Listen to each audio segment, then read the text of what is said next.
अजमेर से खबर है, जहां अंतर्राष्ट्रीय ख्याति प्राप्त पुष्कर मेला 2025 की रंगत अब पूरी तरीके से चढ़ चुकी है। धार्मिक आस्था और पशु व्यापार के इस अनूठे संगम में देश विदेश से पर्यटक पहुंचने लगे हैं। पुष्कर की गलियों में विदेशी सैलानियों की आवाजाही से बाजारों में चहल पहल बढ़ गई। होस्टल, गेस्ट हाउस और रेस्ट हाउस पहले से ही बुक हो चुके हैं। वहीं स्थानीय दुकानदार और ऊंट घोड़े के व्यापारी मेला मैदान में अपने अपने स्टॉल और टेंट सजाने में जुटे हैं। पुष्कर मेला मैदान में मनोरंजन के लिए झूले और आकर्षक स्टॉल्स सजने लगे हैं। बच्चों और युवाओं के लिए खाने पीने, हस्तशिल्प और पारंपरिक आभूषणों की दुकानों पर भीड़ दिखाई देने लगी है। शाम होते ही मेला क्षेत्र रंगीन रोशनी से जगमगाने लगा। ऊंट व्यापारियों ने अपने पशुओं को सजाकर प्रदर्शन शुरू कर दिया है और वहीं विदेशी सैलानी इन पलों को अपने कैमरे में कैद करते हुए भी नजर आ रहे हैं।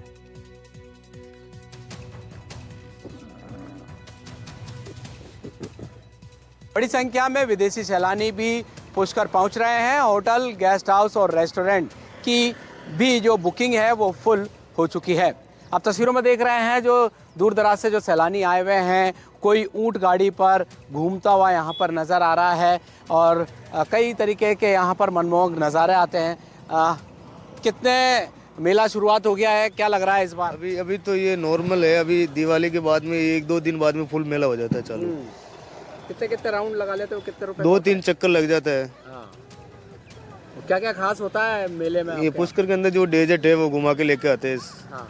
Side scene, shooting point area उम्मीद है मेला अच्छा रहेगा। अच्छा रहेगा इस बार मेला। कहाँ से आए हैं ये लोग? ये आप कहाँ से हो सर? चलिए मैं बात कर लेता हूँ। क्या नाम आपका? मेरा नाम सर राजू है। बिल्कुल राजू है। देखिए ऊंट घोड़ी ये चलाते हैं और यहाँ पर जो पर्यटक है वो बैठे हुए हैं और देखिए यहाँ पर जो ऊंट घोड़ी में ये एंजॉय कर रहे हैं और अब ये आगे की ओर जाएंगे। दूसरी जो दुकान लगी है मेलों में, जो पशुओं के लिए, ऊंट घोड़ों के लिए जो सजी हुई दुकानें हैं, उनसे भी हम बात करने की कोशिश करेंगे क्या क्या जो आइटम है वो यहाँ पर इन्होंने पशुओं के लिए रखे हुए हैं। हालांकि धीरे धीरे आने वाले समय में जो पशु हैं वो यहाँ पर पहुँच जाएंगे। रंग बिरंगे जो ऊंट, घोड़े, गाय, बैल पर जो सामान लटकाए जाते हैं उनकी दुकानें यहाँ पर सज चुकी है। दुकान मालिक से एक बार बात करने का प्रयास करेंगे किस किस तरीके की ये सामान है और अमूमन कितना व्यापार इनका यहाँ पर हो जाता है। अच्छा ये बताएं आप किस चीज़ की दुकान लगा रखी है? ये घोड़े पशु श्रृंगार की दुकान लगा रखी है। सबका सामान मिल जाता है इधर। क्या क्या लेते हैं लोग? सब ले जाते हैं। घोड़े का श्रृंगार, कांटी, जेवर, कुत्ते का भी बेल्ट, पट्टे सब मिल जाता है। सबसे ज़्यादा क्या बिकता है? घोड़े का श्रृंगार बिकता है सबसे ज़्यादा। अच्छा और कहाँ से आते हैं घोड़े वगैरह? घोड़े पंजाब से, बहुत दूर दूर से आते हैं। ठीक है। क्या नाम है आपका? मेरा नाम अजूबा है जी। अजूबा। बिल्कुल यहाँ पर देखिए अजूबा ने जानकारी दी है कि अलग अलग राज्यों से लोग आते हैं और एक बार मैं आपको जो ऊंट घोड़े की जो पोशाक है वो भी आपको दिखाता हूँ और दुकान मालिक से भी हम बात करने का प्रयास करेंगे कौन सी चीज़ क्या क्या काम में आती है। यहाँ पर देखिए रंग बिरंगी जो पोशाक है, एक बार बात कर लेते हैं। ये क्या है, इसको क्या कहते हैं? जेवर है, जेवर घोड़े का। घोड़े का जेवर। जेवर। ये सीट है घोड़े की। अच्छा। और ये जंपिंग है इस घोड़े की। ये ऊंट का है। ऊंट का दिखाओ ना, थोड़ा सा खोल के दिखाओ। ये देखिए कितना आलीशान रंग बिरंगा। कहाँ लगाते हो उसे? ये लगता है गर्दन पे नीचे है? गर्दन पे ये सामने। क्या कहलाता है ये गोरबंद। ये उम्मीद है कि इस बार अच्छा व्यापार होगा और अच्छी अच्छी चीज़ें, पोशाक, ऊंट घोड़े की यहाँ पर बिकने को तैयार है। एनडीटीवी राजस्थान अजमेर से पवन अटारिया। और मेले के कई रंग आपने देखे हैं और इन्हीं रंगों को और ज्यादा बारीकी से आपको दिखाते हैं। अजमेर से हमारे संवाददाता पवन अटारिया हमारे साथ जुड़ गए हैं। पवन, आप ये रिपोर्ट आपने दिखाई, लेकिन अभी आप थोड़ा सा बताइए इस मेले के बारे में और इसकी क्या खासियत है। वहां पर लोगों का इस मेले को लेकर के कितना आकर्षण होता है, ये आर्थिकी को कैसे मजबूत करता है इस इलाके में, जरा उसके बारे में बताइए। जी बिल्कुल, देखिए अजमेर के करीब 20 किलोमीटर दूर पुष्कर तीर्थ नगरी है और यहाँ पर हर वर्ष पशु और धार्मिक मेले का आयोजन होता है जिसमें देश विदेश से विदेशी नागरिक और अलग अलग राज्यों से लोग यहाँ पर पहुँचते हैं।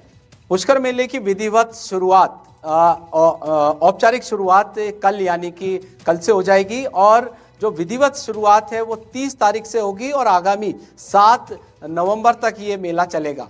जिसमें अलग अलग राज्यों से आए अपने पशुओं को लेकर उनकी प्रतियोगिताएं होंगी। ऊंट सजाओ प्रतियोगिता, घोड़े सजाओ प्रतियोगिता, दुल्हन बनो प्रतियोगिता, लंबी मूंछ प्रतियोगिता, इस तरीके के राजस्थान से जुड़े अलग अलग कलाकार यहां पर पहुंचते हैं और इन प्रतियोगिताओं में शामिल लेते हैं। साथ के साथ सांस्कृतिक कार्यक्रम भी होता है जिसमें जो अलग अलग कलाकार हैं वो यहां पर आते हैं। प्रशासनिक तौर पर जो तैयारियां हैं वो शुरू कर ली गई है। दूसरी ओर पुष्कर के जो तमाम 52 घाट हैं यहाँ पर पिंडदान और पितृदान की जो प्रक्रिया है वो की जा रही है और आगामी समय में जो धार्मिक अनुष्ठान है वो भी होंगे। मेरे सामने आप तस्वीरों में देख रहे हैं, एक पुष्कर के तीर्थ गुरु हैं और एक श्रद्धालु हैं जो कई बाहर से आए हैं। वो पितृ दर्पण यहाँ पर करते हुए नजर आ रहे हैं जो कि अपने पूर्वजों की आत्मा की शांति के लिए यहाँ पर की जाती है। हमारे साथ में एक धर्मगुरु हैं, उनसे हम बात कर लेते हैं। तीर्थ गुरु हैं। पुष्कर मेले की शुरुआत कल से औपचारिक शुरू होगी, विधिवत 30 तारीख से होगी। इस दौरान जो धार्मिक अनुष्ठान होते हैं जो पुष्कर घाट के आसपास होते हैं वो क्या क्या होते हैं और उनकी क्या प्रमुख मान्यता रहती है? सबसे बड़ा महीना कार्तिक मास का माना जाता है और पुष्कर तीर्थ में कार्तिक मास के आरंभ होते ही धार्मिक अनुष्ठान चालू हो जाते हैं। ऐसा माना जाता है कि पुष्कर तीर्थ में कार्तिक मास की एकादशी से लेकर पूर्णिमा तक भगवान ब्रह्मा जी ने बैठ कर के यहाँ यज्ञ किया, जिसका कार्तिक मास में ये भव्य मेला लगता है।